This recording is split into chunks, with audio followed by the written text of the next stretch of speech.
roommate is physically linked to my water cup. I twist the cap and he groans. I take a sip and he licks his lips. But when I poured bubble tea into it and took a few hard pulls on the straw, he lunged at me and snatched the cup away. Don't suck. My cheap plastic water bottle hit the dorm floor and shattered. Great. My roommate, Sebastian, slid a drawer open and pulled out a cup. Here, take this. It was a glass tumbler. High quality stuff. It had these transparent purple lavender flowers swirling around the glass. The lid had a small, tight silicone hole tailored for a straw. It looked brand new. Pristine. I was honestly a little shook. Thanks, man. He avoided my eyes, turning his back to me to focus on his gaming rig. I carefully twisted the lid open. Immediately, a suppressed, low groan came from Sebastian's direction. I poured some warm water in and took a sip. Sebastian sucked in a sharp, jagged breath. His hand on the mechanical keyboard trembled, his fingers slipping off the keys. He licked his lips, looking like he was enduring some kind of torture or intense pleasure. His lips were thin, the Cupid's bow sharp like a knife. Looking at them made me want to bite them. Yeah, okay, I admit it. I'm into Sebastian. I swear to God, before I met him, I was the straightest guy in the state. After high school, my only plan was to get to college and bang a hot, bubbly cheerleader. But the moment I walked into this dorm and saw Sebastian, that plan went out the window. 4 years of college and he's the only one I want to mess around with. But I couldn't tell him. No way. I was terrified that if I spilled my guts, we wouldn't even be friends anymore. Because Sebastian is straight. Like, painfully straight. Only 2 weeks ago, he turned down a senior, a varsity swimmer, total stud, who asked him out. After that, Sebastian came back to the room and sat at his desk with a face like thunder for hours. The guy must be a raging homophobe. Maybe it was because the cup was a gift from my crush, but that warm water tasted sweeter than usual. It had a weirdly good aftertaste. I grabbed a straw from my desk and shoved it deep into the hole on the lid. The second I did,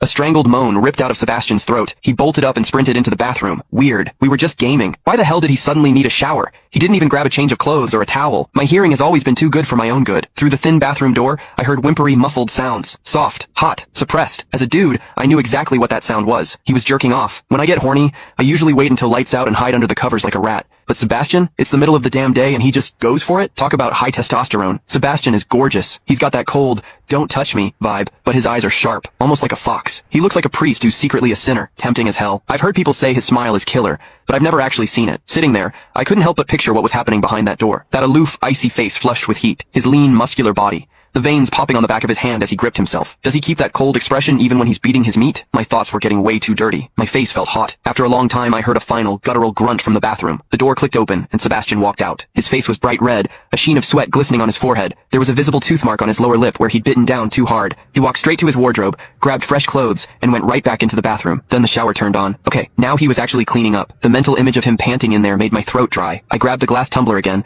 and chugged a few large gulps. The water in the bathroom stopped, then started again. It took him forever to come out. When he finally did, he looked at me with this weird, resentful glare. Strange. Was I imagining things? Sebastian sat back down to game, and I poured myself another refill. I wasn't really thirsty anymore, but I began chewing on the plastic straw out of habit, lazily sipping every few seconds. The AC was blasting, freezing the room, but the glass cup felt unnervingly warm. In my hand. Vibrating almost. Suddenly, Sebastian shot up and rushed back into the bathroom.